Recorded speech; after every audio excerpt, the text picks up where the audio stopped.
Hey folks, my name's Noah Lynch, and you're listening to the Slawcast. Down in Arkansas, they serve you coleslaw, chopped up finer than a bale of straw. When you crunch and gnaw, a bunch of coleslaw keeps you. Hey y'all, welcome back to the Slawcast with your host Noah Lynch. I'm Noah Lynch. I'm the two-time Pulitzer Prize winner in the category of side dish nonfiction, four-time Coleslaw Reviewer of the Year by Time Magazine, 30 Under 30 Coleslaw Media Luminary, and the host of the #1 Coleslaw Advice podcast on the internet.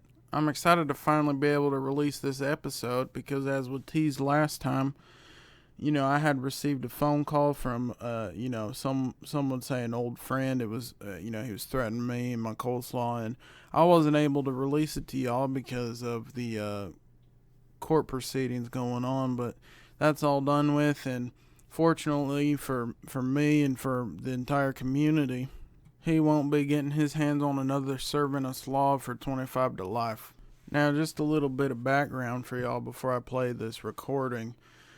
Me and him used to run together, as the kids say nowadays. We grew up together, and, you could say he was my best friend all the way up until about the end of middle school, early high school, and that's kind of when we fell out. He took a turn for the worst right about that time, and I had to avoid him just for my own safety.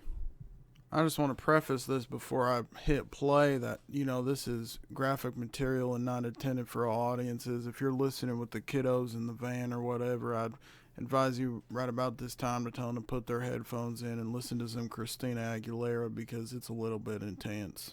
And right here, I'm going to give you a few seconds to do so before I start the recording.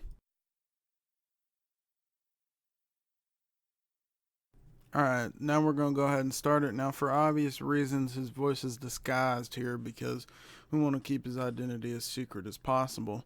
Now, although I do have connections in the computer science field, I am myself not a professional, so I called him back and asked him to re-record his message in a British accent so you can't quite tell who he is. Alright, so I'm going to go ahead and hit play on it. I'll talk to y'all after it's done. 1, go. I heard your little podcast. Let me say one thing. If you continue to release new episodes, your coleslaw is in danger. I know where you store your lunch at work, and my boot is hungry for some slaw. So as you could tell by the tone of his voice and the veracity of the comments he was making, we had to take it pretty seriously and go to the authorities. I hate to put this out in the open like it, but I want to be transparent with all y'all because most of the times in the coleslaw industry, the one thing you can't get is transparency, if you know what I mean. So we're going to go ahead and get into the question now. Caller, what's your name and where are you calling from? My name is William Jennings, and I'm from Portland, Oregon. All right, William from Portland. What's your question, fella? So the past few episodes, you've been talking a lot about the slaw. I was wondering if you could talk more about you and how you got your start in the coleslaw industry. Will, thank you for asking your question, first of all the way over from the West Coast. That's amazing that we're reaching that many folks. I'm glad you asked this simply because, as I said, I did know this caller, this guy who left that message before, back from my childhood, and I feel it's a good time to explain my start into the industry because it kind of all ties into one story. So, I was raised in the classic late 70s, early 80s household where, you were sent outside about 6 in the morning and then expected to stay outside till about 7 or 8 at night. And, when that happens, you start to grow up in an environment of, cliques and groups of friends, and eventually that escalates into, full-blown gang warfare. So, my street was separated on each side of the street. On one side, we had the coleslaw kids, and on the other side we had the Caesar Salad Society, and it was all dependent on which side of the street you were born. And unfortunately, I was born on the Caesar Salad Society side of the stuff. So, early on and up until about late middle school, early high school, I was involved with the wrong crowd, you could say, and that's where this man, and I don't want to reveal his identity, so we'll call him Barbara for the purpose of this story. That's where I met Barbara. So Barbara was Of course, at the time, we called him Joey. That was his nickname, but we'll say Barbara for this story. So, Barbara was the leader of the Caesar Salad Society. And, classic examples of gang warfare, like, TP in each other's yards, throwing eggs at each other's garages, spreading rumors at school, stuff like that, ding-dong ditching, everything in the book. And of course, it all came to a peak December 26, 1989. That winter was very bad, especially for the area I lived in down in Tennessee.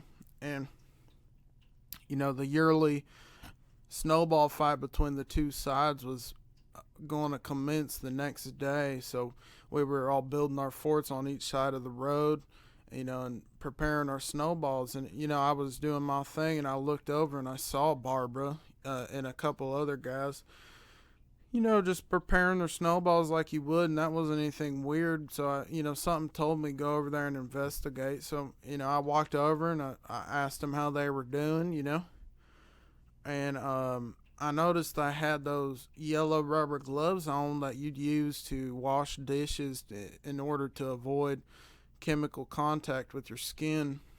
I thought that was a bit weird, so I looked over, and then, I noticed that the gloves weren't the only thing that was yellow. They were packing their balls with yellow snow.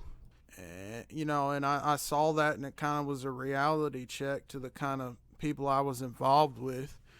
And I couldn't stand for that. So, that was kind of the push I needed to switch sides. I went over to the Coleslaw kids, and I told them what was up and said that I was going to join their side in the fight. So, that was the night of December 25th, and December 26th rolls around, and, we got absolutely destroyed in the snowball fight, completely covered in urine from head to toe. It was absolutely terrible.